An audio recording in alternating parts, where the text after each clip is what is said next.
Join me as we talk all things true crime.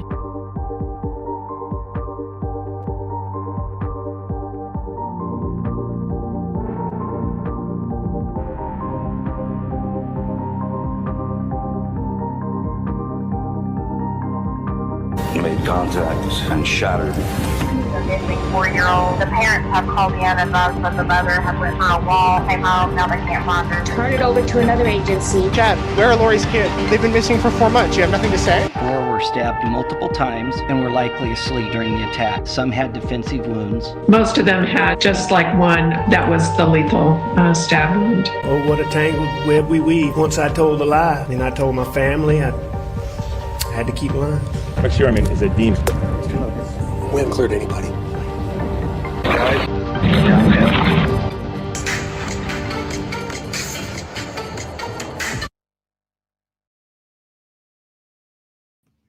Hi, everybody. Let me know if you can hear me. Welcome to another ATS News live stream.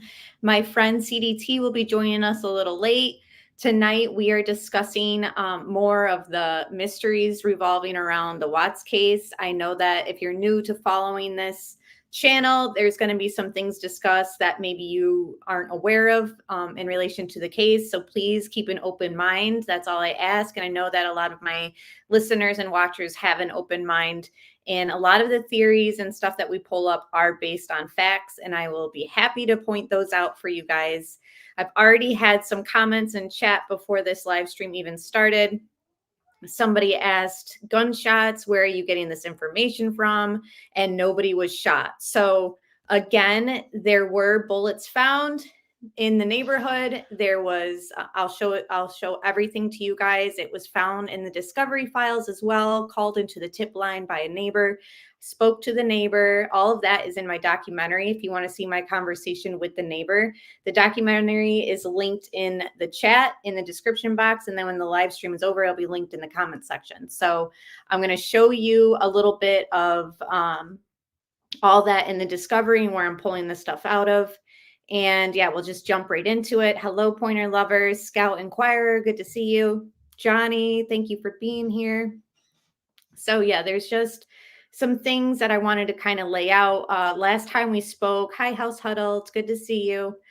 Unravel, thanks so much for being here. So the last time we spoke, we talked about the suspicious white truck, also called in as an SUV that was 6 minutes away from the Watts house, seen around 1:30 in the morning. And then it was seen the next day as well. So if you missed that live stream, it had good information into that. And we're actually adding that to the timeline that I've laid out tonight. So tonight we are going to be talking about August 12th into August 13th. So while it says in the thumbnail, in the title, Night of the Murders, again, technically we don't really have a time slot for when they died. I know for people who are new to following my research, you're saying like, what do you mean? Like Chris killed them at night in the house and they were in the ground and in the tanks by Monday morning when he was at work. But the facts are we don't have any time of death on any of the autopsies. We have nothing to kind of indicate that this is exactly when it happened. So of course, we're going to speculate and kind of question if everything the district attorney has laid out for us is accurate. So actually I was looking at things over again, and in Shanann's autopsy, it says mild to moderate decomposition. So she was pulled out of the ground, I guess, days after this allegedly happened, Monday morning, according to the district attorney. And it says by the medical examiner that she only had mild to moderate decomp. So take that for what you will. I found something very strange in regards to the discovery link today. I messaged a few of my moderators and was kind of wondering if anyone else had this issue. I'm sharing my screen right now to show you. So you can always pull up the discovery through Google. And for some reason today, for myself, for somebody in Canada, and for Adrian, I don't know if he's here. Hi, Scottish Queen. He, I believe, is in Switzerland.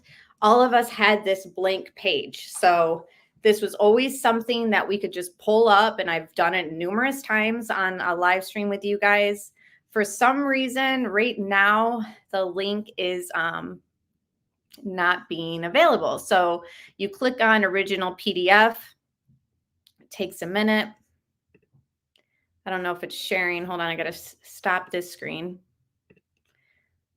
So pretty much it allows you to pull it up through a PDF.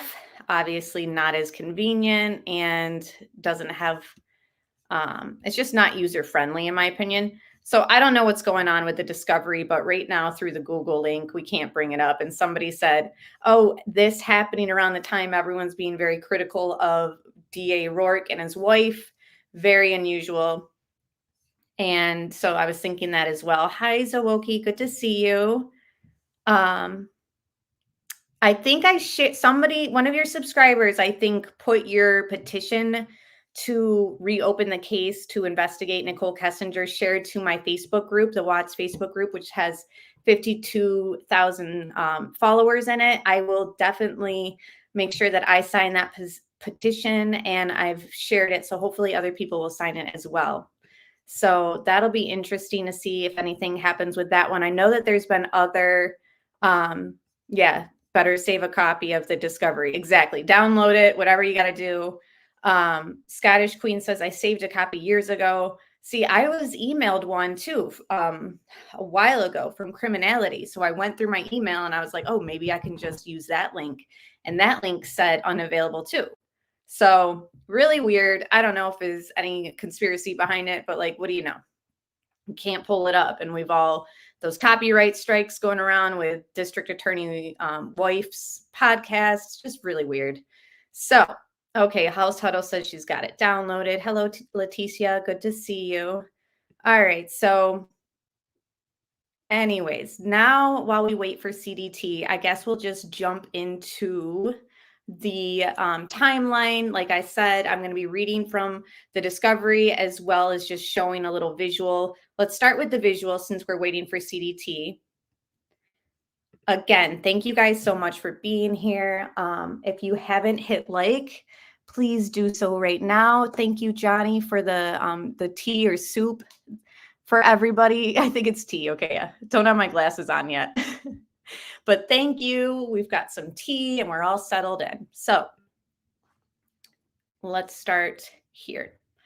Obviously, everybody knows during the day on August 12th, that was a Sunday, Chris spent his time with the girls at a birthday party. And I believe it was the Lindstrom's birthday party, the friends of Chris.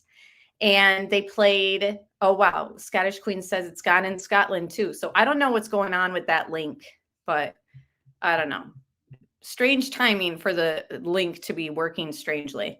So you can see, at least I can see, CC is down in the bottom right corner and she has a towel wrapped around her. So we heard through Chris and Nicole that they had water balloons and they were, getting wet. And on Monday, I think the day that they do the scents for the dogs, they're asking Chris about like a scent for the girls. And they mentioned the sneakers that he had on the back porch. So the sneakers on the back porch were for the sneakers to dry out because they had gotten wet at this birthday party. And in previous live streams, we've kind of questioned, if this was all premeditated and the girls were always in the plan, which I don't think they were. And when I say girls, I don't think the kids were in Chris's plan. Why would he hang out wet shoes for girls that he had planned on unaliving Monday morning? So to me, that is always another piece of circumstantial evidence or something to kind of point towards he had plans for the girls to remain around and he was drying their shoes from this party when they got all wet. So moving along, because that was during the day, this audio is coming from Frank's interview and he discusses seeing both. Well, here's the tricky thing. He sees Bella for the FaceTime that he does daily. And he says that he heard Cece, but he never spoke to Cece, but he claims that, he had heard her in the background.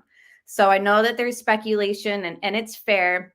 Also, I don't know if Tanya is listening, but she sent me a PayPal last week, and I just wanted to thank her because I didn't see it until the live stream was over. So I don't know if she's listening, but thank you so much. So people have, and it's fair that they question it because, again, I guess we don't have a timeline of death and from a medical examiner. We don't have a medical examiner for the defense team or for the prosecution that went up on the stand and said, these are my opinions, etc. But I just don't think people think that the girls were killed before Shanann got home and possibly after that birthday party. I personally don't, mainly because Frank Sr. speaks to them and I see the shadow on Nate's camera of the little one walking up to Chris. He bends down, picks one of them up and puts them in the truck. So for those reasons, and probably more that I'm just not thinking of right now, I don't think that the girls were killed after that birthday party. I think that we can trust Frank's memory and him knowing that he heard and saw Bella and he heard Cece, and that we can kind of hang our hat on that they made it home that day and we're having dinner. So we'll listen to Frank talk about that night. Again, this is the 12th of August, and this is after that birthday party that they had. I believe we talked to him and the kids that Sunday night for FaceTime. I believe Bella was eating cold pizza and some kind of a Jolly Rancher taffy or something like that it was. And that was the last time I've talked to anybody. I haven't, the last time I talked to my daughter, I gotta look at my phone. It was a while because she went away, and I usually don't bother her when she's away, I'll text her here and there, but that's the last until that morning when that afternoon we found everything out. I FaceTimed almost every night unless I got home late from work and the babies were sleeping. But you'd FaceTime every day to talk to the kids? Every day to talk to the kids. Okay. Even if she wasn't there? Even if she wasn't there. Like I said, that Sunday I did call. We did FaceTime them, and they were, I asked Chris how everything going good. Bella said something about mommy coming home. I said, yeah, she's not coming home till midnight, and she'll be home tomorrow. And do you remember what time on Sunday you FaceTimed? They were eating dinner, so it had to be about 7 o'clock our time. Everything in the timeline for everybody is Eastern time. So when we get to the discovery and all that, he's saying it was 7 o'clock his time, so Eastern time. And then he says that they usually ate around 5. So that falls around, the dinner time hours, which is why I've included Frank's statement after the birthday party pictures. 7 o'clock North Carolina time. Because they usually eat around 5 o'clock. And nothing out of the ordinary on the FaceTime on Sunday? No, it didn't. Chris is Chris. Nothing ever gave me any kind of a thing that there was a problem at that house. You talked to him for... Now here, so, Frank says there was nothing that stood out to him on that FaceTime. And then we move over into the evening and we get to 9 o'clock to 11 p.m. And we've got Nicole Kessinger's phone records. Again, these are just the Verizon records. These are not the FBI expert group analysis that they have that laid out. If you guys are familiar with the Idaho 4 case or with Alex Murdaugh case, their information came from an FBI unit that specifically pulls phone data and pings, and they pretty much go much more extensive than this phone records here. So this phone record just shows us the time that she called, which is around 9. I believe it says 9:26, and that was 111 minutes. And this takes place in Thornton, which was where her apartment was. And we're going to listen to what Nicole had to say about that 111-minute conversation. This is only just one clip of what she says about it. Nothing really of relevance came from her memory regarding this, which is also a huge, like, why, how do you not remember what was being said on that night? Like, if we needed any information from you, like his demeanor, his attitude, how he was in that phone call is very, very vital to the whole storyline. And to this day, we have never heard Chris explain what was being said on that phone. And Nicole gave us very little of what was said. A few hours on. And by the way, some of Nicole's audio that I've included is louder than the others because, you know, the FBI had their hidden mic in some of it. And I was just kind of trying to hear what they had to say. So please adjust your audio accordingly. And for those who think it's too loud, I'm sorry. There is volume adjustments for you. Sunday. Did I? Are you asking me or are you telling me? I'm asking you. Oh, I was like, I don't even know. Someday, honestly, so wait a minute. That was Saturday. We're talking about Saturday. We're not talking about Sunday right now. All right, let's keep going because we're just getting to like the meat of this whole situation. Let's get to the phone call on Saturday from 9 to 11. What did you guys, or pardon me, on Sunday from 9 to 11? Yeah, we talked a few times. So Sunday. Okay. I think so. I need to think. I can't even think.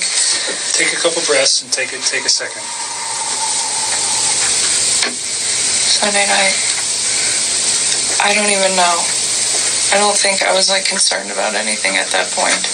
You guys had a meal, a nice meal the night before. You knew his wife was probably coming home late that evening. Oh, you know what? I still don't remember what we talked about. Honestly, we talk about so much random stuff. It's so hard to pinpoint some of these things.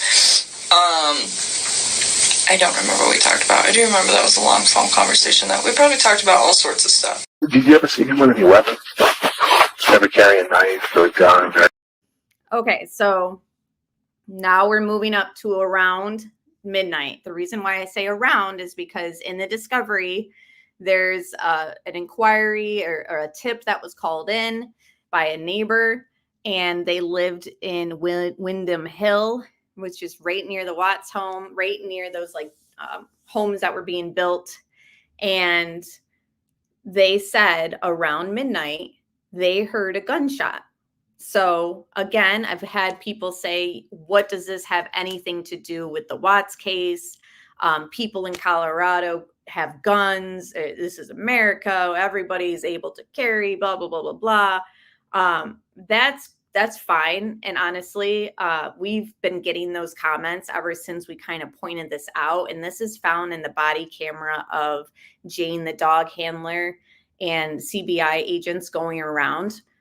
Something that was also discovered was they were the follow-up dog team. Jeff actually went through and found the son of the house down where those abandoned houses were that were being built.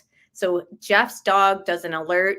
Usually when there's search dogs or scent dogs smelling cadaver, whatever it is, they bring in another one to kind of confirm the hit, the quote unquote hit.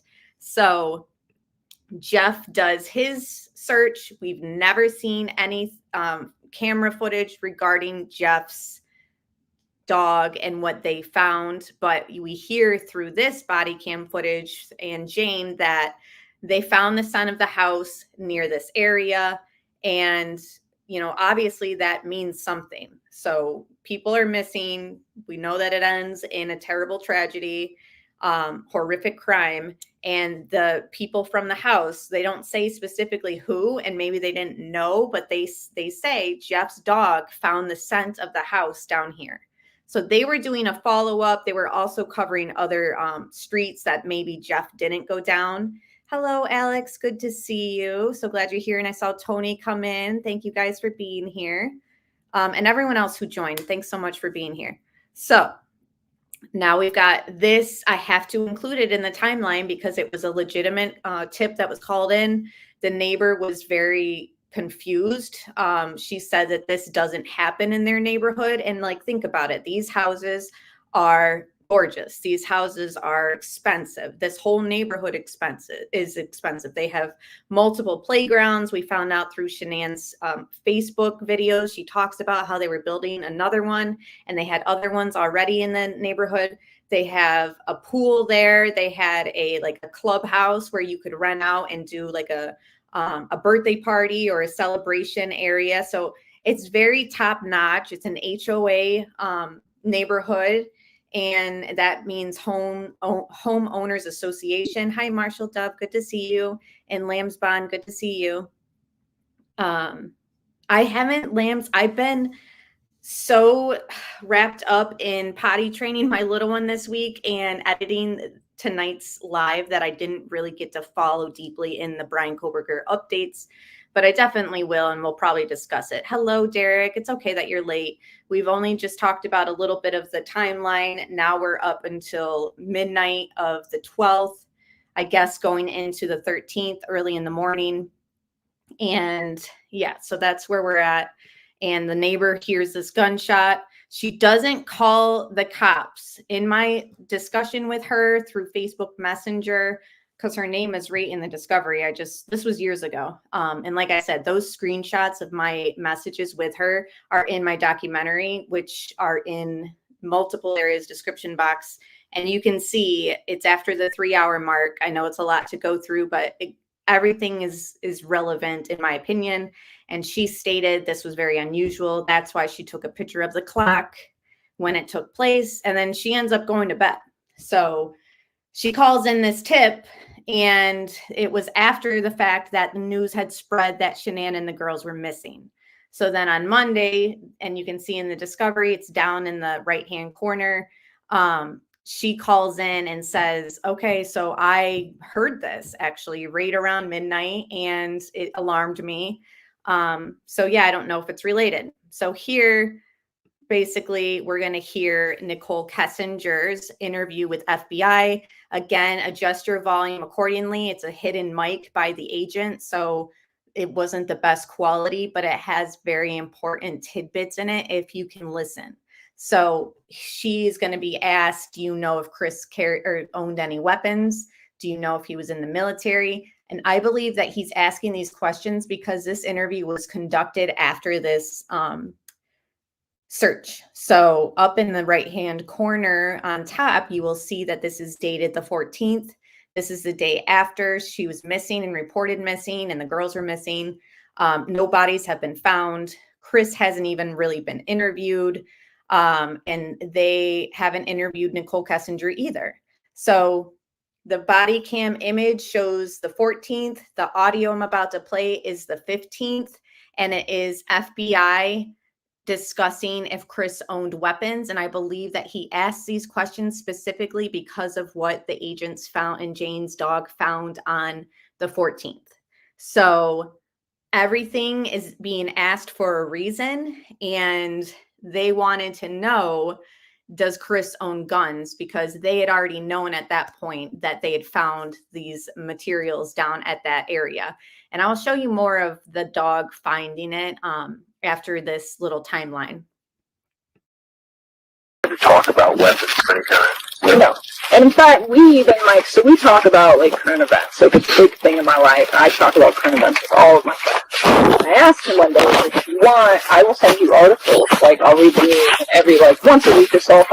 So she's talking about how no, he didn't own any weapons, but we had a discussion once about gun control and why it's the way it is, and I sent him articles, blah blah blah. So she's very anti-gun. She's very you can just tell that she doesn't lean on the right side of the political spectrum. She's on the left side. Take it for what you will. I just think that sometimes you'll find extremists on both sides. I think that NK falls into an extremist category, and she'll kind of talk about how, well, the guys in the oil industry, they love guns. They're red. And that's referring to the Republican Party's color. So it's just very interesting. When you read between the lines, I feel like she has a disdain for those type of people. And I don't know. it's a whole weird conversation. And knowing that it took place the day after they found these bullets and shell casings in a cylinder, and, you know, the neighbor that heard the gunshot, you know, this is all leading up to Shanann coming home at 1:48 in the morning. So no, I don't think that the murders were done by a gun, obviously. So when people are discredit this and they try to say like, oh, this has nothing to do with it, like, I think that that's being foolish. I think that it all comes into play for whatever reason. And hi, Adrian, thank you so much for helping me out today and sending me the PDF of the discovery. I'll be pulling it up soon. An article that I think is interesting. It's about all sorts of different stuff. And I'll send it to one of my friends and I'll be like, what do you think? And we'll have like debates and discussions about it. And so she's saying that she sends these articles about like shootings in the country to her friends, and they have like debates and they have discussions about it. So she's saying that she included Chris into this type of conversation. I remember there was one on a shooting that I sent. And I was like, what do you think?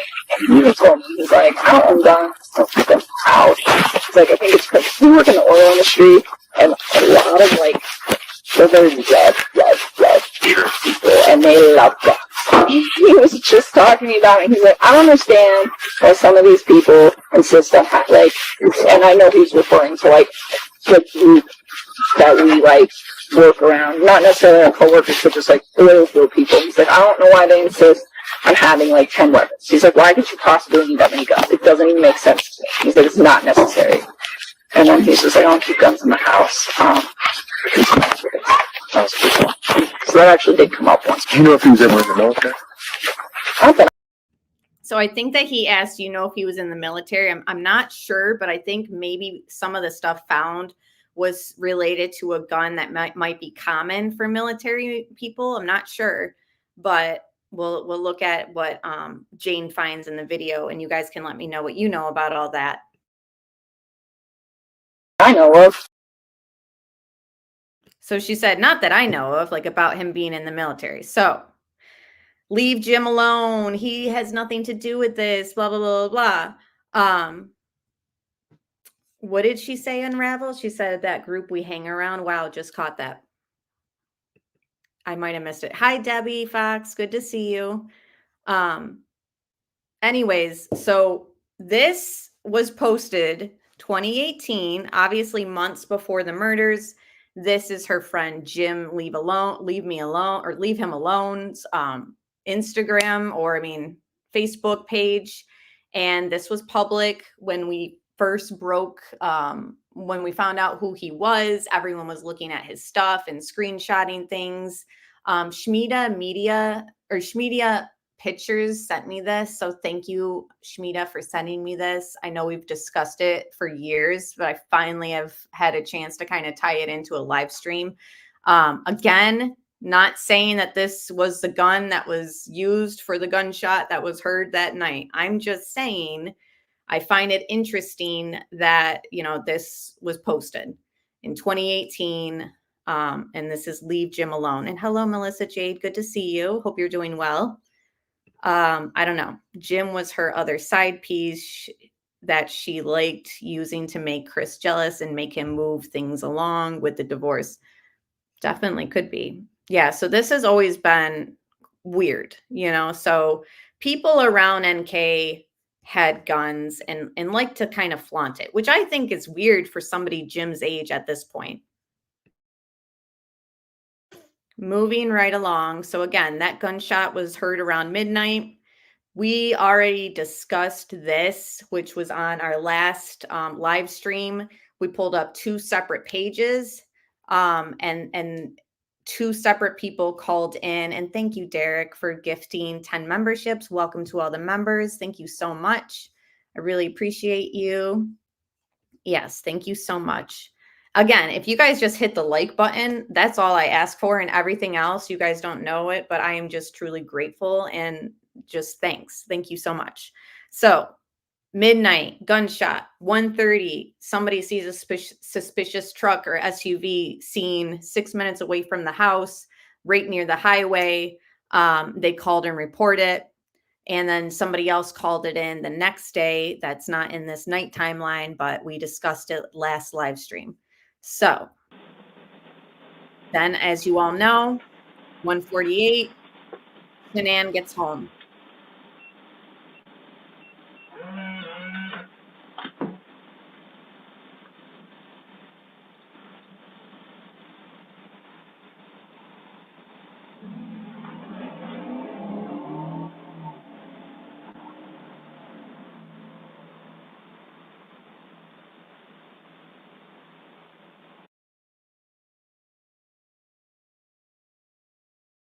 Okay, so I paused it here because from what we know, into the night, um, early mornings, it's still dark out, and Betty says she leaves for the gym.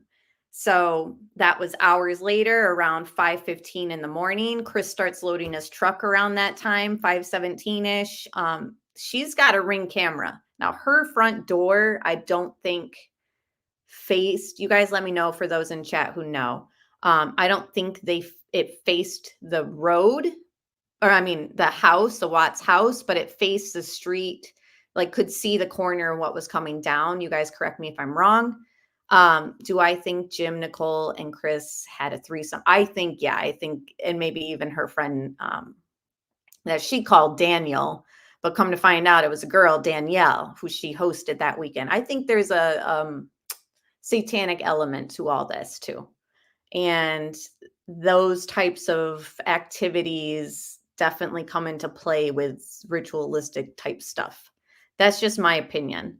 And we can discuss more of that on another live stream. But yes, I think there's definitely some sexual enticing and brainwashing and rituals and all that definitely comes into play. And I also think that there was heavy drug use, and specifically meth has a tendency to bring out that type of activity. That's just what I think. And it seems like a lot of people in chat are feeling that way too. I think we all get like a feeling towards certain things in this case. And I think we get that intuition and feeling because our guts are telling us like, yes, that's the direction to go, for all of us to kind of feel a certain way. Anyways, why wasn't it ever given to the public what Betty's Ring camera saw that night? You won't hear anything about, oh, Betty, the neighbor dropped off this or that. Nothing. In fact, I don't even think, yes, exactly, Melissa. I don't even think her name is mentioned in the discovery, Betty's. Could be wrong, but now like thinking about it, I don't know. No, not that we know of. He never had his blood tested. Again, by the time he got arrested, that was days and days later. Some of these drugs are out of your system in like 2 days. So anyways, she leaves around 5:15 to the gym, and Chris is loading his truck up around 5:45-ish is when he leaves. And then we get to early morning hours, still 6:16 in the morning. We have phone records from Verizon that indicate the tower that Nicole Kessinger pinged off of when she calls leave Jim alone is near the Watts house in Frederick. Now, from the records that we were given, we were only given so many. This occurrence never took place any other morning. Yeah. And hello, it's good to see you, Amby. Tyler, no offense taken, but what claims am I reaching with? Because everything I've shown so far has come directly from the discovery. Are you referring to the threesomes and satanic aspects? Because we don't have all night, but that stuff can definitely be laid out. And I think a lot of channels have already done that, so some of it's like regurgitated. Like, yeah, everyone's kind of knows that she visited this place in Peru that they sacrificed children at and stuff like that. And she took a picture. And I mean, all this stuff is out there. So if you dig, you'll find it. But again, I'm totally open to everyone's opinion and I respect it. So, and yeah, she did look up that type of activity in explicit material. So, let's move to, because that pretty much concludes the nighttime. Now, we don't have a clock-in time for NK on that day. We only know she left work at 3 p.m. She presented a clock-out sheet to the FBI agent, but never a clock-in.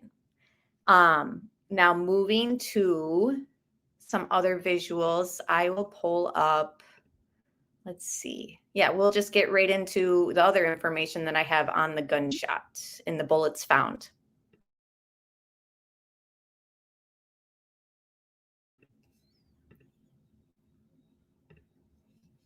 Thank you for bearing with me. So the conversation I had with the neighbor who says that it's definitely unusual, which is why she called it in, that's in that documentary as well. That's on the screen. You guys can watch that part. I don't want to read through them again, but you can check it out. This just has that tip pulled straight from the discovery. And you're totally fine, Tyler. I totally understand that there's people who, oh yeah, and that's the other thing is the day of the murders. Thank you for reminding me. I know if Kelly was here, she'll be here. She said late, but she would have reminded me. Yeah, she calls a spiritual advisor on the day of the murders, and that spiritual advisor had been linked to, and this is all done by web sleuths. This information might still be out there. I know that people started deleting things after we kind of started pulling this out. And he was linked to a spiritual, a satanic cult, church, whatever you want to call it. There was also public records pulled from NK's father, and it stated that he was a Democrat and that the religion he practiced was Wiccan. Some people have said that those were fake or somebody made that up. I don't know, but it's something that's been out there. Yeah, NK said guys in the oil field love guns. Yes.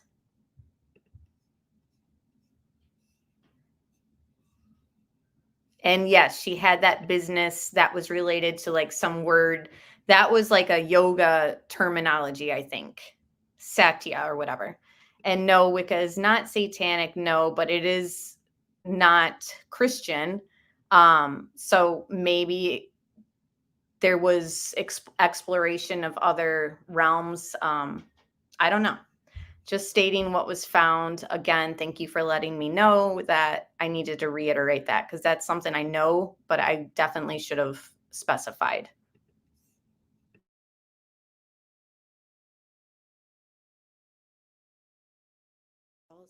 They stumble upon a few shell casings and a cylinder for a gun. Jeff said the scent from the house is over here.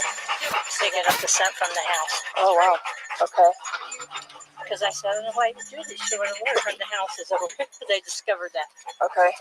So, Yeah, all these doctors here are pretty fancy. 33 years from my retirement.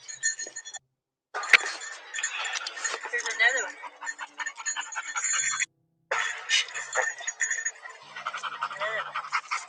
Oh, water sleep. Uh-oh. They almost look like 22 gallery. Yeah, they sure do. That's why it caught my attention. 22 gallery.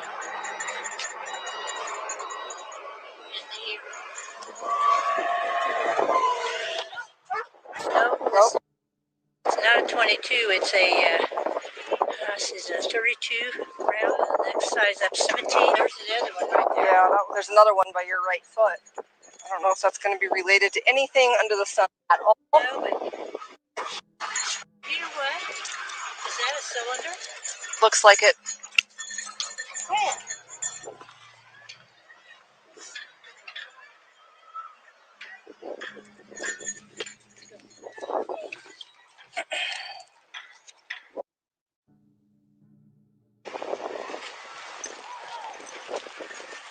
Any more? That was 3. Just the one over there. Was there a firing pin mark on that, or had they not been fired? I didn't see one on that first one. I didn't look closely at the others. It doesn't look like it. Nope, has not been fired. Nope. Hi, Kelly. Thank you for joining us.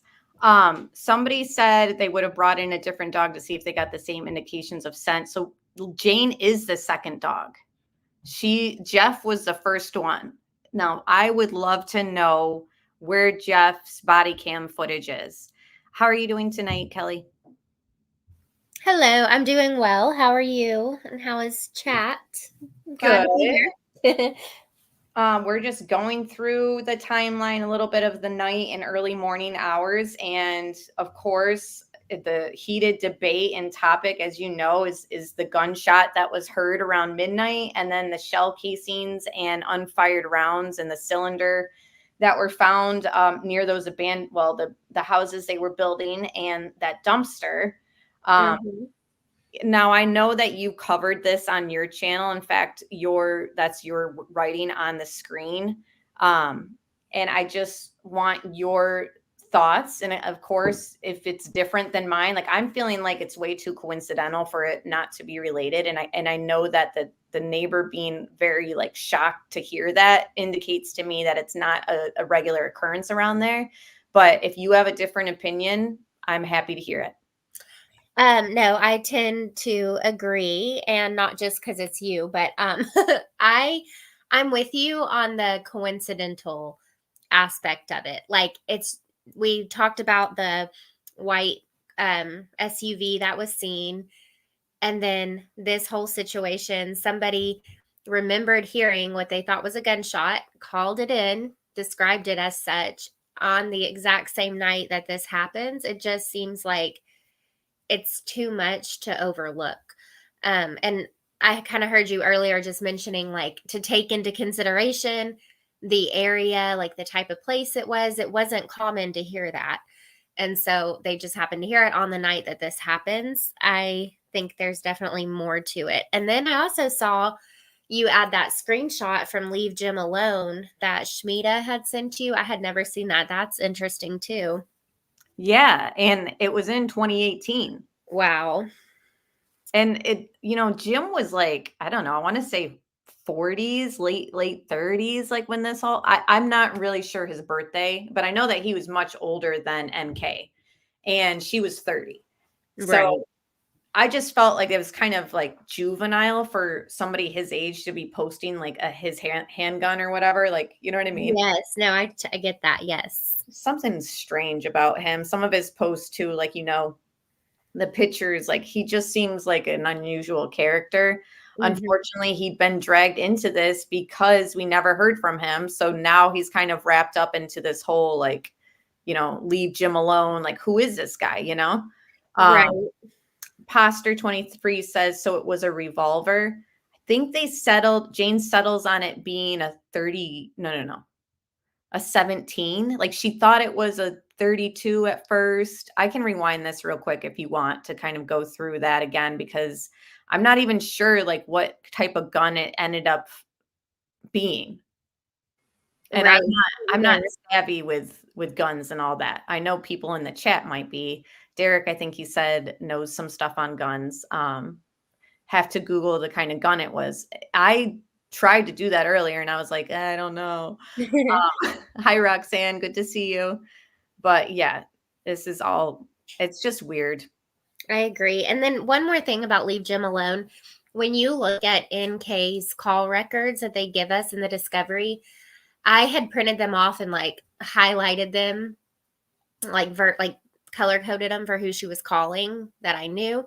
But it is quite often that she would either speak to Chris and then immediately call Jim, or talk to Jim and then call Chris. It was like very back and forth.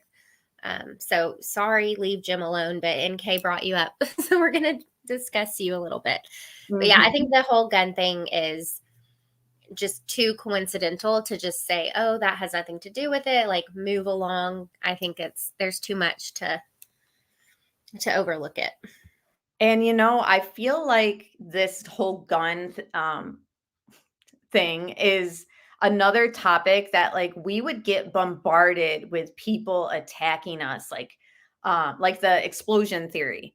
how would that be possible? And that's ridiculous. Well, it was just so over the top of people trying to discredit the theory that at first it was like, wait, am I stupid for like thinking this? And then it was like, wait, no, like I feel like these are just troll accounts trying to deter our research. Right.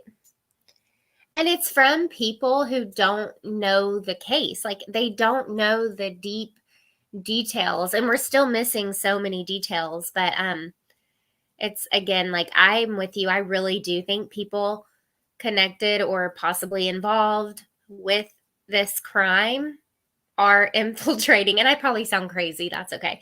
But I really do think that it's very possible they're listening to us and commenting. No, I don't think you sound crazy. I think it's taken years of us seeing this type of pattern. Like, why is this topic always so attacked? Yes. Like from people that watch our channels that we've never even seen. And, it was just so much of like, there's so many people that would have the time and maybe feel the need to do that. Like it could be from the district attorney's office. It could be from it could be from Leave Jim Alone. It could be from NK. Like, you know what I mean? Like, and honestly, even people who think Chris acted alone, like I'm not saying that their opinion is wrong, but I wonder if they just assume like, no, this isn't related. He did this alone. They were strangled and smothered. Like the gun has nothing to do with it. But like, if you look outside of the box you were given by District Attorney Rourke, who has been proven a liar. And that's not just from my research or yours. Like you can see on, I don't even know if it's still there, but his Facebook page, like there were people that were like writing reviews and their opinions on him, and they were not favorable. Yes. Yeah.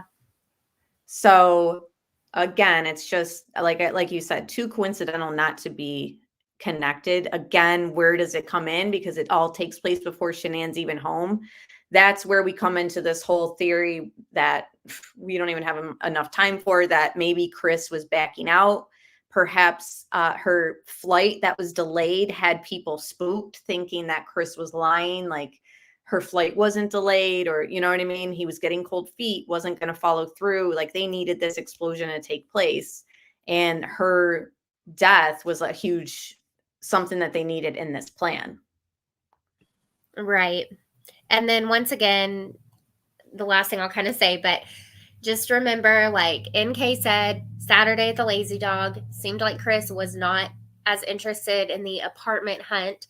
He says a few times, if he had not gone to the game, maybe things would have gone different. A light bulb in my head goes off, a light bulb in her head goes off, and maybe things would have went a different direction. And then also his comment was she wasn't supposed to be there. And that's, again, forever open to interpretation. But I'm with you. Like, if there was more involved, I think there was. If this was a bigger plan, I think it was. And like Amber said, if they thought maybe he was backing out, was there a weapon used for potential coercion? Exactly. And like you said, to control Chris before like he had time to back out of the plan, before before Shanann even got home. Now, also, was the guns kind of kept around as a means to get Shanann out of the house and be compliant? So we kind of toyed around like, well, she must have been sedated and there was, strange chemicals found in her bloodstream and her lung cavity, blah, blah, blah. All that I think could still be true. I also think like maybe the guns were used as a backup, or like just to kind of freeze her in her spot. She walks in that door and we do not know what takes place. We all listen for what footage what we do have of that doorbell ring camera, but it cuts off. When did that get shut off is what I want to know. Right. And then one more question that just popped into my mind. Do we ever see any of the dogs go into the backyard of the Watts home? Like, I don't feel like we see Jane, and definitely not Jeff. So just again, like something I've not thought about for almost 5 years, whatever it's been, 6 years. Like, what if there was a scent in the backyard? I just don't remember seeing that mentioned. Feel free, Amber or chat, to correct me, but just in my head. I'm not remembering that at all. And Robert And then Is that name on Marty. the screen, yeah, that was her spiritual advisor that was connected to the satanic cult, religion, whatever. Yeah, I studied that years ago, and I've lost a lot of my like research on that. I should have kept it better, but she did call him, I believe, the day of the 13th, but I can double check that. Now, is there a way to get Jeff's body cam? You know what I mean? Right. Where is that? Doubt Rourke will give it, because I know when I requested, I didn't see anything from Jeff's body cam. Right. And what the things that are withheld, that's the other thing too, is like this discovery is not everything that they had. Things Exactly. halted because of the plea deal. And just like other cases, the state doesn't hand everything over to the defense right away. They make the defense wait for it. You know, like they're given a court appointed amount of time that they have to hand over their material. And by the time we get this discovery, I don't think they had even handed over all that material. So we don't have it. So I think that has a lot to do with certain things that are missing, because not only was the investigation halted, but I think that there was no demand for the prosecution to hand it over. There was no court deadline that said, you have until this date before we start our trial to give the defense everything you have. So maybe Jeff's body camera's in there, maybe the Vivint records that are sealed are in there and all that. But yes, everything is sealed due to no trial. And when people say like, well, check the discovery, it's like, that really is, who knows, maybe a fourth of what we might have been able to see. Now, I think that there's more even without the investigation going further, like Jeff's stuff. Like, I think there's stuff that they had up until the point that the discovery was handed out that they just never gave over or to the public. Right. I agree. Discovered that. Okay.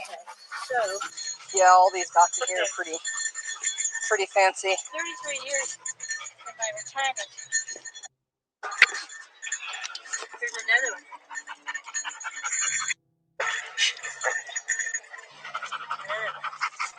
Oh, washer sleeve. Uh-oh. They almost look like 22 gallery. Yeah, they sure do. That's why it caught my attention. 22 gallery.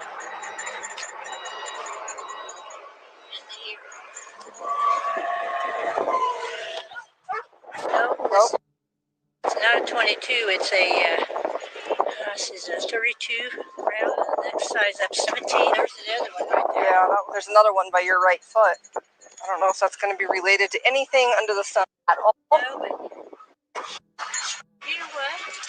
Is that a cylinder? Looks like it. Yeah.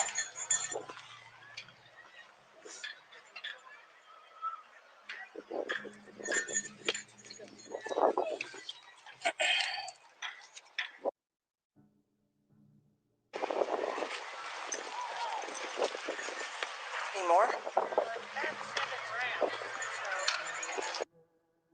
That was 3.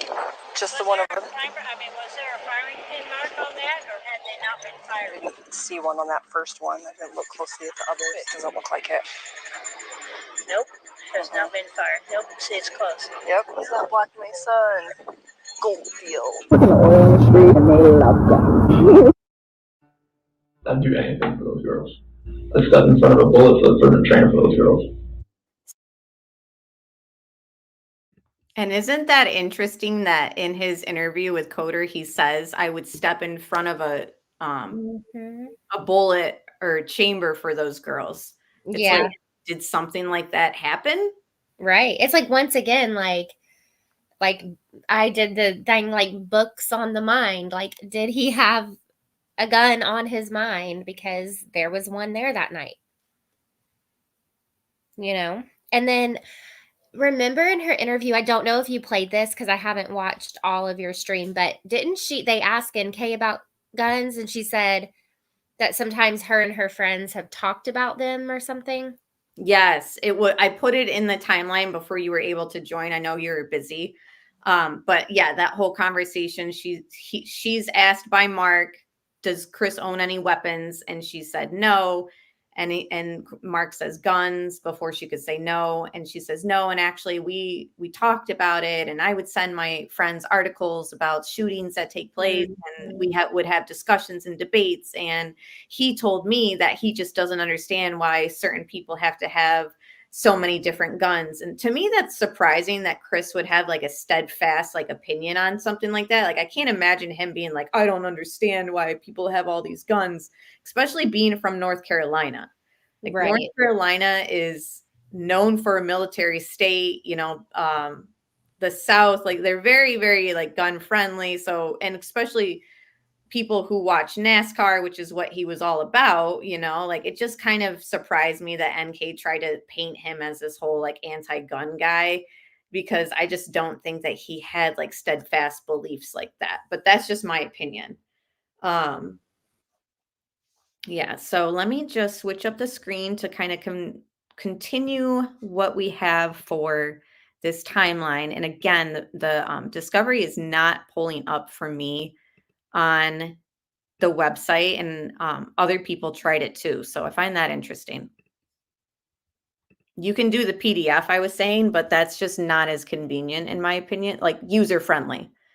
Right. This Yeah. way, It's yeah, not coming up for me either. yeah. Wow. Weird.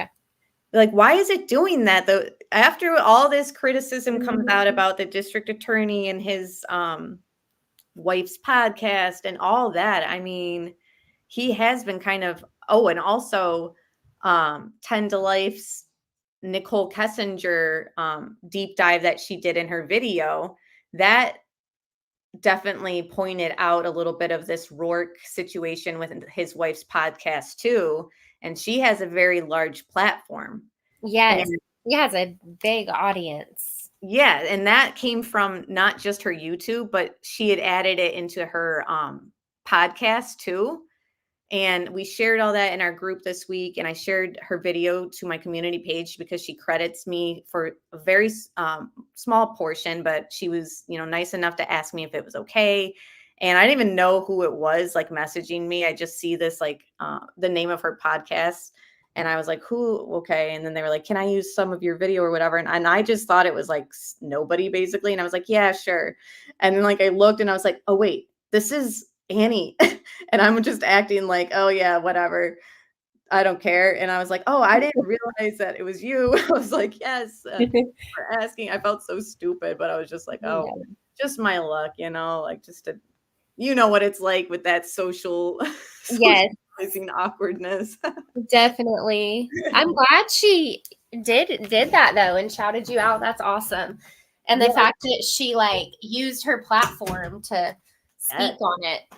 Yeah, her podcast is called Serialistly, Okay. as in like serial killer. It's shared in on her channel as well, if anyone wants to check it out. But the video of that episode is on her YouTube too. So yeah, I think that's great that like District Attorney Rourke's spot got blown up, and not just by the creators that have been covering like a lot of Watts stuff.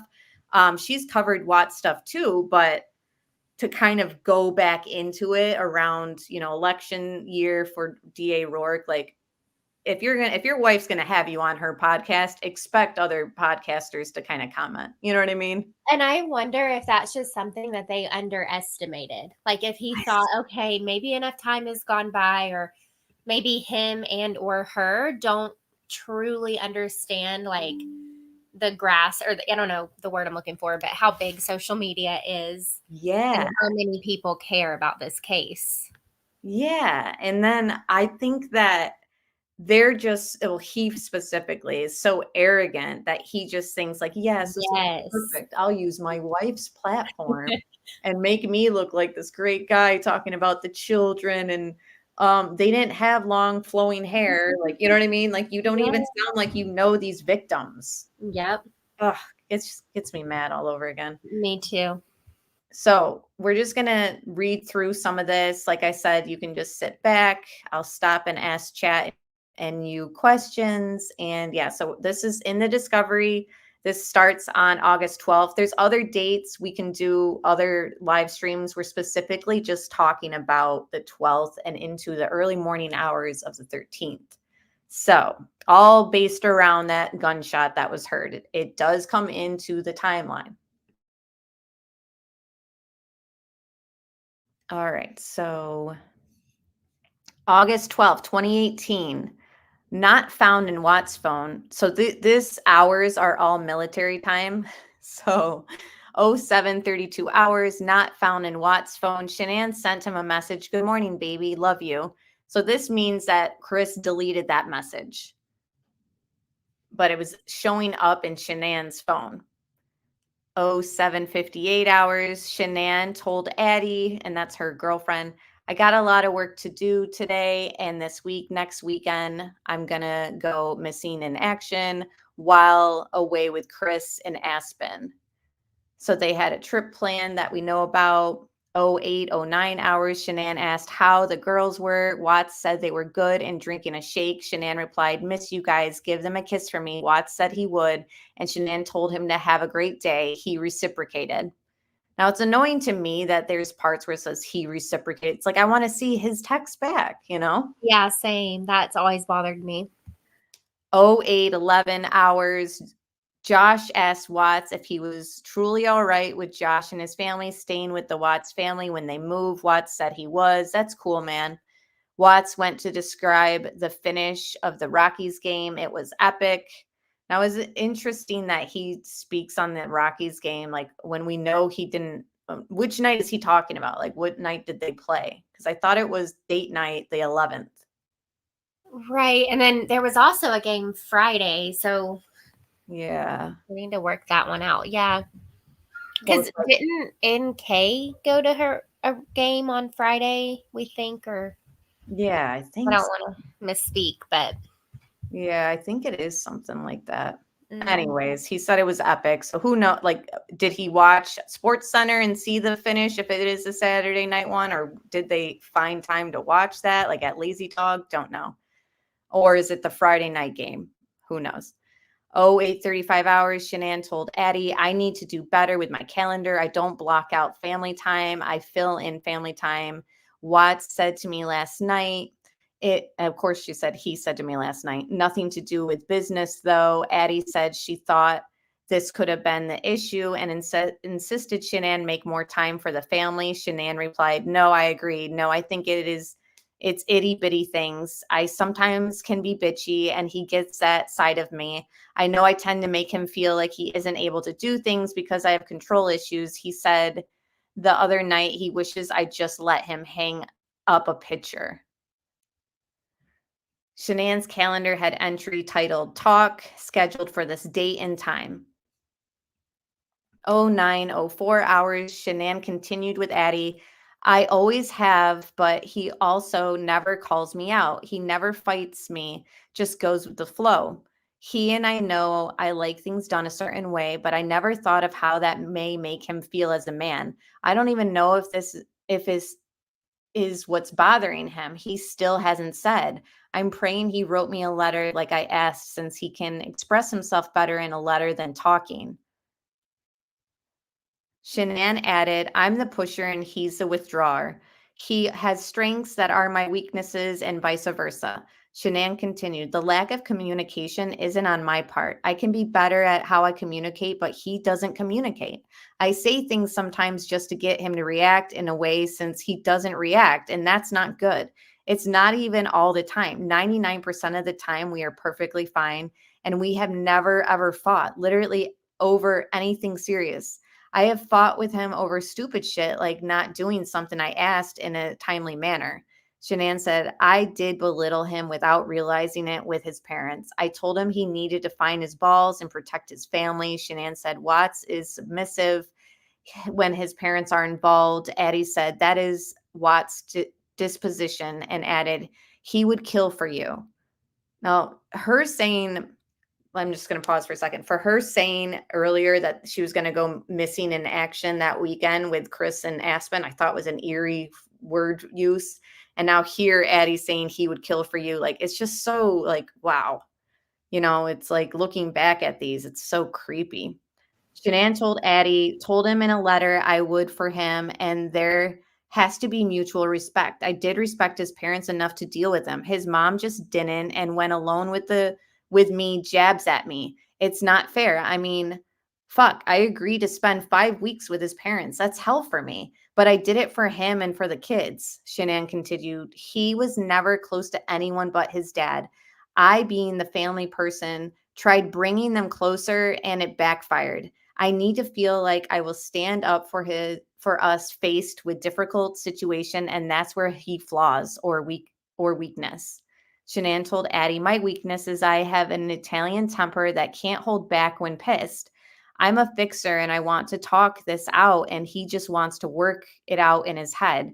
I've just been acting kind of normal, morning baby, love you, etc., but not overdoing it as what we do. We are so affectionate, can't stop touching each other, etc. Not just sex, just the touch. Shanann asked Watts, can you do me a favor? This is at 09:57 hours. Can you do me a favor today? If you have time, can you get the girls' backpacks ready for tomorrow with blankets, spare clothes, please? If not, I can do it in the morning. Watts said he would. So that comes into this whole, did he ever pack those backpacks? We went through that on your channel, Kelly. And I don't know if you're still feeling that way, but the body camera footage of her office shows the backpacks in a corner. It looks like they were like thrown there. It looks like people already kind of opened them. I'm assuming because they started reading the text messages and seeing that Shanann had asked Chris that. And in my opinion, we can see blankets and clothing coming out of the backpacks, and some of them in Ziploc bags on the floor around the backpacks. Right. I agree. And again, that would just be something interesting to know for sure. Like, where the lunches found anywhere? What were the contents of the backpacks? But yeah, I think I agree with you. It looked like that was the girls' backpacks just kind of thrown in the office. And you think that they were packed? Yeah, to me, it looks like it. And again, I guess people could argue, well, they could have been packed from something else or whatever. But just from what we can gather from the body cam, it does look like there was stuff in them. Like, I agree. Yeah, I agree. And yes, she was trying so hard at the end. I think there was discussions of them drifting apart, possible separation. And then when she started losing him, I think she started realizing like, no, like, I don't want to do this separation thing. I want to work on this. And that's when we start seeing through these messages and stuff and her letter for him of her really, really scrambling to make it work. And he's completely out of touch with any of that because he's got somebody else in his ear telling him what to do, pretty much. And not excusing him. I'm just saying, from what even Shanann has says, it seems like he never really has like an opinion. Like, it's just like she said, go with the flow. Never like takes the lead or, you know, puts his 2 cents in or says like, no, this is where you're effing up and this is what you need to fix. So over here, she's talking to her friends trying to guess, and they're trying to guess back because it looks like from what we've seen, Addie is trying to say like, maybe you need to put work aside and all this stuff, you know? So 10:32 hours, Shanann asked Watts to send her some pictures of the girls. I miss them. Roughly 18 hours before their murders. Again, this is the timeline of the district attorney. So they're claiming that the kids died early morning. Perhaps they did, but we don't know by whose hands technically. Roughly 18 hours before their murders, Watts took one of the last photo images of Celeste in life. He sent this and one of Bella taken at the same time to Shanann. Okay, so this is 10:45 hours. Watts search Google for Mount Colima. Not sure what that is. And preserved an image of the volcano spewing lava and smoke. Shanann asked if the girls were taking a nap. Watts said they were just laying down. Shanann asked Watts, if you have time before you wake and want to call me back, I'd love to talk. Watts said, okay. He never did. So no time for Chris to call Shanann on Sunday, the 12th. And technically, because of her statements, we don't know where exactly Nicole Kessinger was for that day. She claims she was with her stepmother and father at a museum. We've never heard of the museum getting CCTV footage. We've never seen a ticket from the IMAX movie that they went to see. Like, we have no real solid alibi for Nicole Kessinger on the 12th. Am I wrong there? No, you're correct. And her dad's the one who kind of offered that line out there. So, but I'm with you. Like, it would be nice to have more like concrete alibi where she was. Mm-hmm. And I would love to know about any apartment cameras at her apartment, things like that. Right. And from the phone records that we do have of hers, refresh my memory a little bit, but we realized like she doesn't even call, like, you know, when you're meeting up with family and Yes. like you would text or you would call, like we have no indication that she called either of her family members that day, like, and said like, I'm here, or where are you at, or you know what I mean? Like there's just no trail. There's absolutely no trail that shows us her whereabouts on the 12th. And that to me is a vital day to kind of know like where the mistress was. I agree. And yeah, Aunt Diane said she also mentioned going to the gym. What was it, core day or leg day? I can't remember, but yeah. Core day, and she described it as like an intense workout. It's like, so where's the footage from the gym?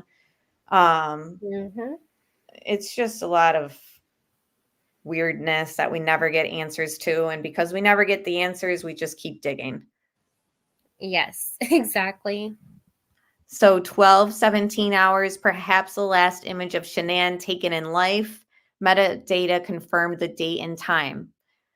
13:30 hours, Watts took photos of the girls playing in the distance in a backyard near a small pool, the Lindstrom's birthday party.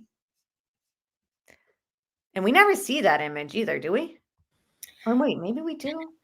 I remember I remember the one when they're in there with the cake, and then I do feel like there's one more of them like in a backyard, but I'm not remembering a pool. Yeah, I am kind of remembering like them running around. I don't know. I'd like to see that again because it's been a while. All right, hold on. I'm trying to link your TikTok into chat because if people are on TikTok, please check CDT out. She's got true crime related content and Watts stuff too. So if you're looking for more, like after this live stream, then please follow her. We're trying to get her 10K followers on there. So please, I'm linking it right now. I want to start going live over there too. I just need to find the time and do it. Yeah, that'd be awesome. And I know people would love it. And if I just wanted to say too, like if I'm not answering your guys' comments or seeing them, I'm just reading from the discovery. I know that was an issue in one of my other live streams. Like they were upset I didn't see their comments while I was reading. I only have one set of eyes.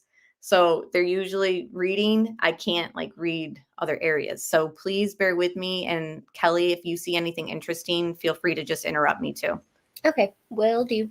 14:46 hours. Ronnie asks if Watts and the girls were doing well. Watts said yes. Ronnie responded, okay, we love you guys.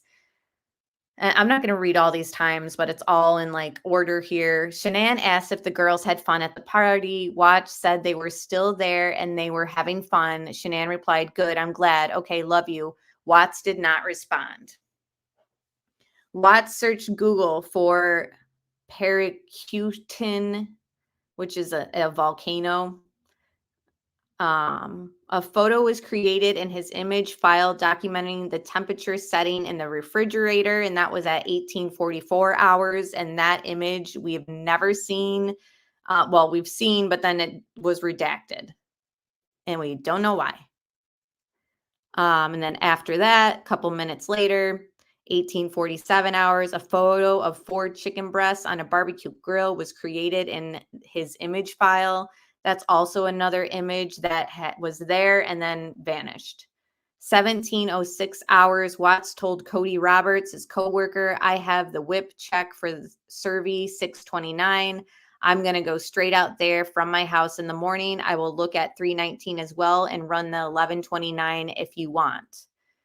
Watts called Sandy Rusek and held a 12-minute conversation. Now, this is something like I wish we got more information on. I don't think Sandy ever tells any of us what this is about. Do you know anything about it? I don't. And there were also some other times I feel like he was calling Sandy. And again, I don't remember ever hearing anything about that. Was it? I think it was times when they were still in North Carolina and Watts was in Colorado, right? Yes, that sounds right. Mm-hmm. Yeah, it's like, I think Sandy probably, and maybe even Cindy, not sure, have police interviews that we just never got. Because how do you not interview these people? I agree. The only thing we have from Sandy that they gave to us is her letter, right? Yeah. Yeah. And again, like there's an interview with the hair salon workers who made it seem like, okay, they were separating. So I, once again, just kind of wonder like what else Sandy may have known or was being told or was picking up on that was going on that we don't know. Right. And listening, I included some of Frank's statements about seeing them on FaceTime and hearing CC in the background. And as I was listening to that interview, he just says, we didn't know anything about some separation until afterwards when some of her friends told us or something. So Sandy might have known more perhaps. And then maybe Frank, you know how sometimes you tell one parent one thing and then you're like, oh, it's usually the parent you don't want to disappoint the most. So you wait to tell certain things. And Shanann was very close to her father. So I think like maybe she just wasn't ready to say like, we're separating, you know, because this was going to be her second divorce. Yeah. Watts called. Okay, we saw that.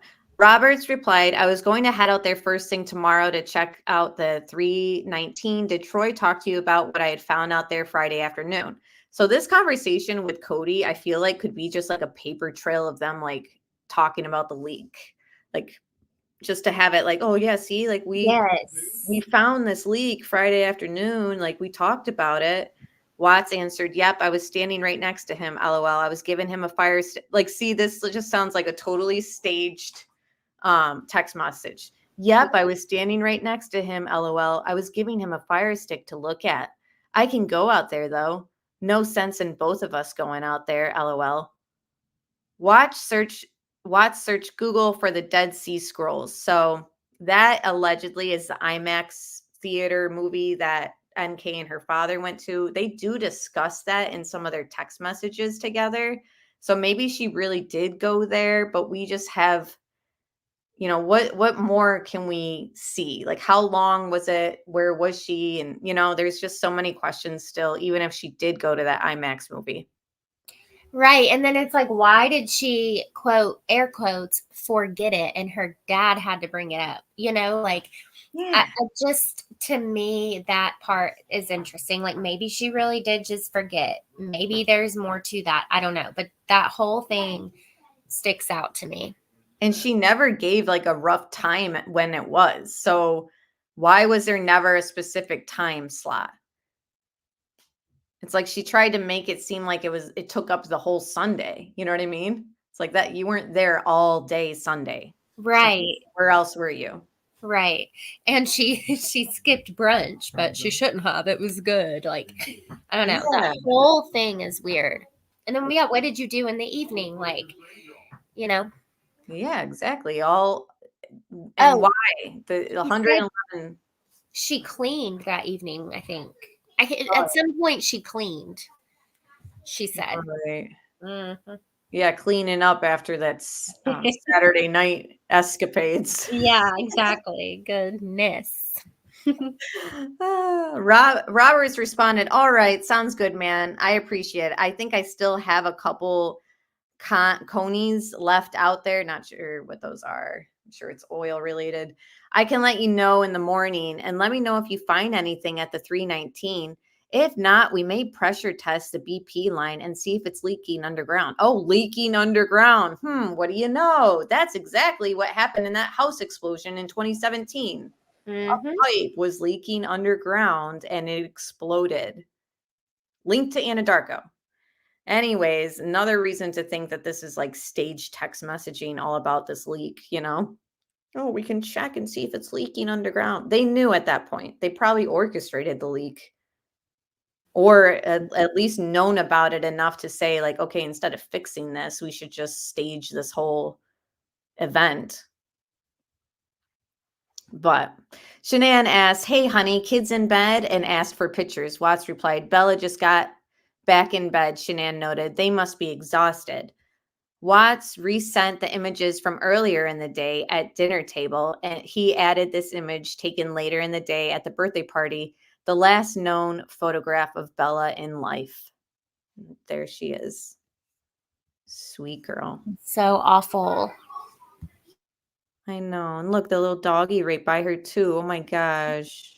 Oh, I never noticed there was a dog in that photo. I know. What if the dog sometimes they can sense things, Right. Just like sense something's off. Yeah. Shanann told Watts the power went out during dinner with Cindy and Addie before their airport. She sent a photograph of the darkened restaurant. So they were experiencing a lot of storms in Arizona, which is why her flight was delayed. She commented on the photographs he just sent. Great job on Bella's hair. Watts replied, that sucks. Yeah, she cooperated. Shanann explained, really bad dust storm, rain, thunder, and lightning. Shanann said Cindy bought their dinner. Shanann concluded, praying it doesn't cancel flight. Addie's flight was canceled this morning.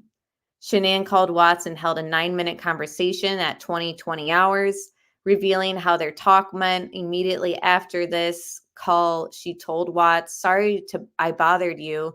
I just wanted to talk to you. Shanann told Addie she can call Chris about Jack. He's up. So I'm not sure what that was about. That's another thing that, again, that would be interesting to have heard from Addie what his demeanor was like.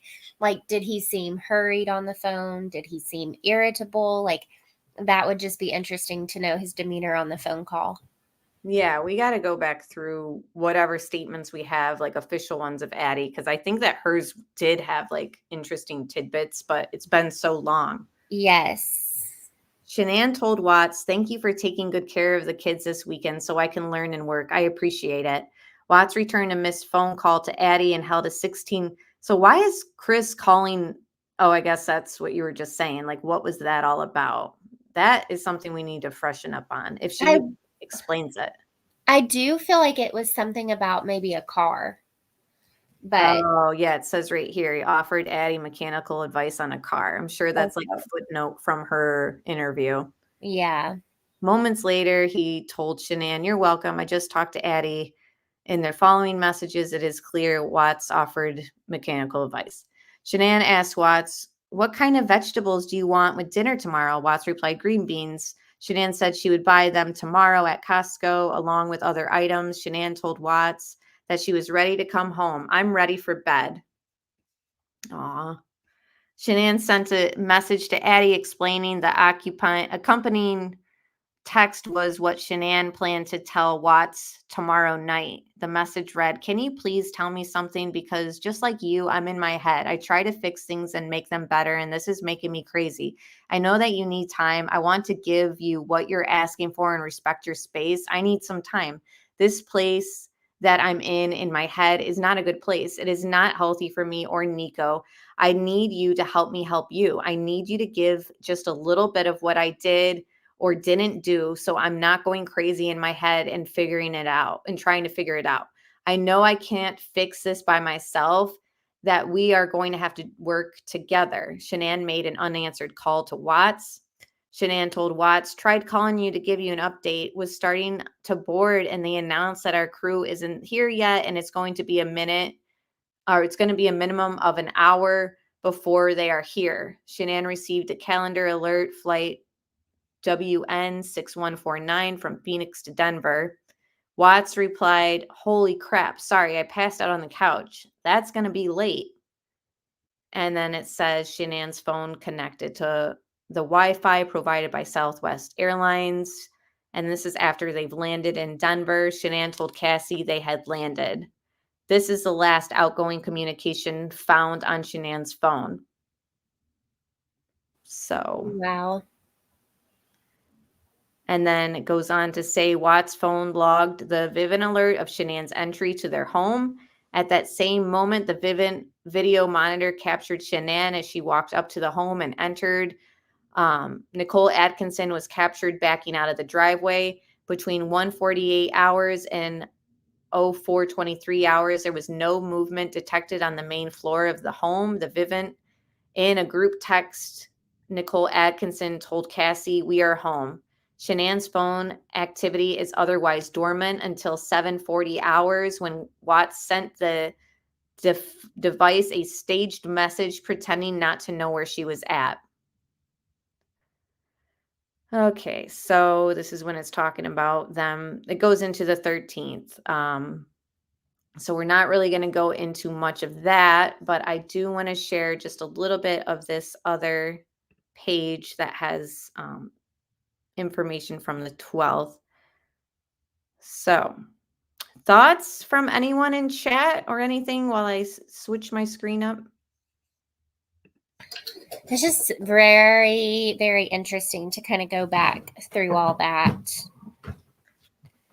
Yeah, and like, when we talk about the timeline, the 111-minute conversations taking place, that's why he didn't see, unless he's just acting like he didn't see, like, holy crap, I passed out on the couch. That's going to be late.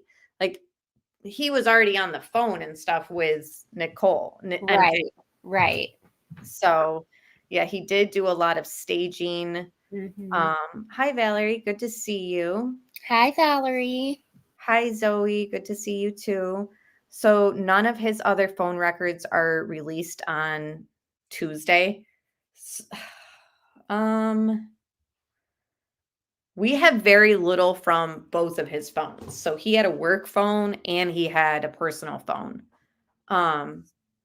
Everything's just very limited when it comes from his metadata,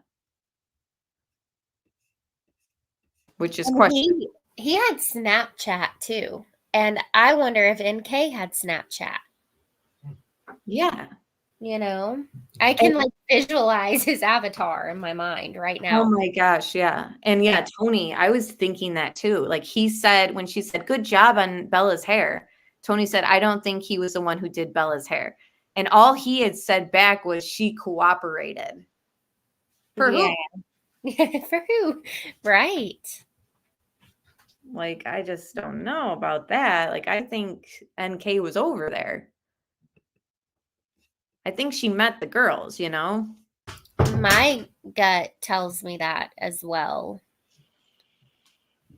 That they I don't know if it wasn't until that night or if she was actually over there or what. But I mean, I do think she was there that night. I guess I'm just saying I don't know if I think she went over there that weekend per se, but I do unfortunately think at the very least Bella had to see her. Mm-hmm.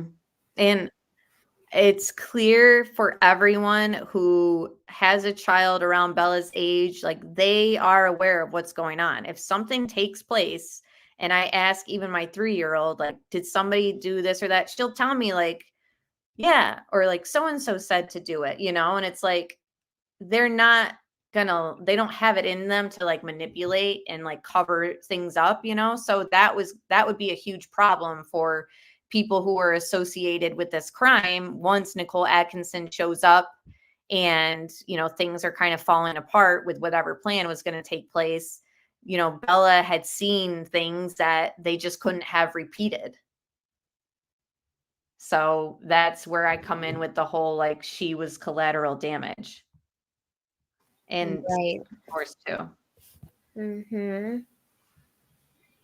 In my opinion. So I don't know. There's other things. Now, again, this shows 9:29, the incoming call. He didn't answer. That's when she texts him. So all this was kind of read already, but this was just another page that kind of lays things out. The Metallica search, that of course is 13th. So we've kind of covered everything that happened on the 12th. I guess we can wrap up with your guys' opinions in chat, and then any last words that you have to say. I am linking your TikTok again too. And again, it is linked in the description box, I think, and I'll link it in the comment section. But thank you for joining tonight. Yes, thanks for having me. And I know a lot of people don't do TikTok, so that's fine. But I just don't do my YouTube. Like, they took my monetization, and then I've tried to get it back twice. I haven't really tried that hard. I should do what Amber says to do and listen to her and really try to get it back. But I've just been over on TikTok. But anyway, I appreciate going through this, and I just think, like, what we did get to hear from Shanann, how, she was like, finally, I feel like at the end realizing that, okay, he likely is actually having an affair. Like, he is detaching from me. And it's just so awful that it ended the way it did. I know. It really is. Everyone loves the Watts discussions. They said, thank you both. Leticia said, I think NK met the girls at least twice. I think taking their lives was urged on by NK because she already knew enough to place her at the scene and in Watts' home. Brody says, all I can think about is how scared she was knowing she was dying and what might have happened to her kids. He is truly evil.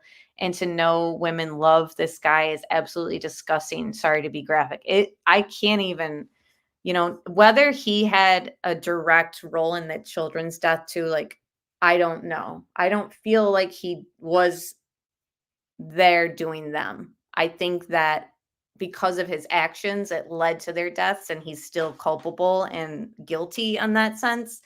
And for not protecting them, whatever took place. But I do think that there's like other people involved, and it's something that just like makes me sick, really. Like, just wondering, like he said, like, just knowing, like, what were her last moments. I think, in my opinion, her last moments were at Servy, really. I think maybe she was alive up until then, like at the grave. Like, I just don't think anyone died in the house. Right. And I tend to agree. Like, I personally don't believe that Chris took the girl's life. I've believed that for a long time since diving into the case. But I agree that he is exactly where he should be for the rest of his pathetic life. And this all happened because he opened that door. He allowed it, whether, he was drugged or was being given drugs, like, no matter what, he allowed it. He did not protect his family. And it's just awful that it happened. And then again, like, the fact that thousands of people believe that there is more to this based on the little bit of facts and a little bit of evidence that we do have. And it just feels like we're being, like, mocked by the DA who took a pledge for serving justice. It's just very frustrating. And I think that's why we all continue together and have a discussion about it.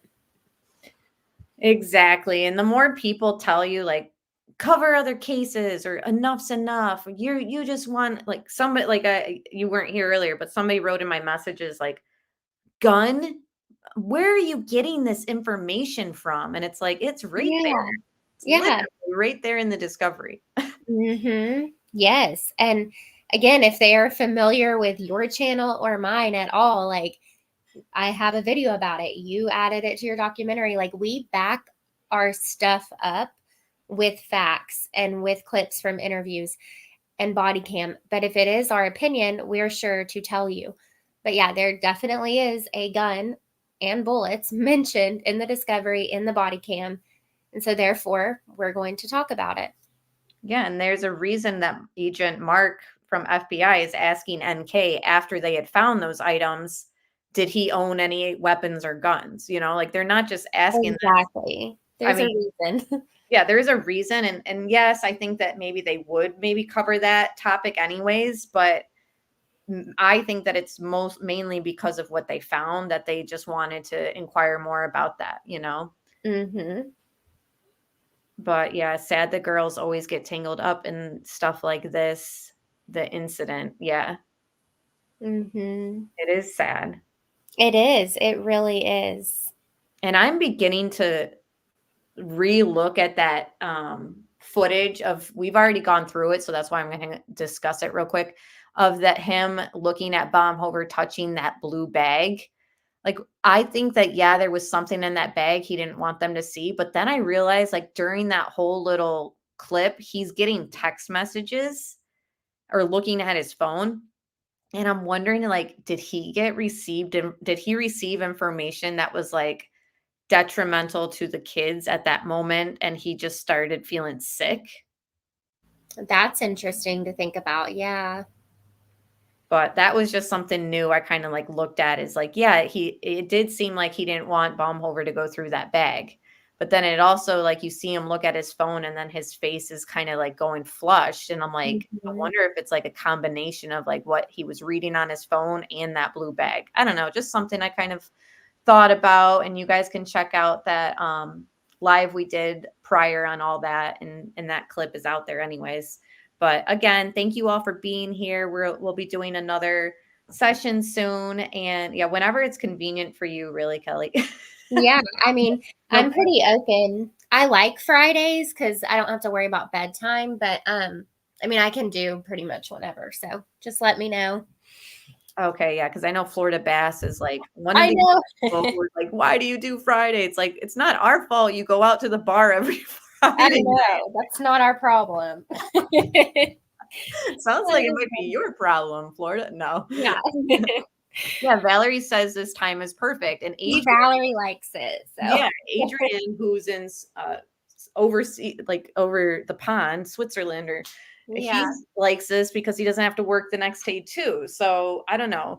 But either way, we love Florida bass fishing and he loves following this case. So I feel bad. I know. We'll do some other nights. Yeah, we'll figure it out.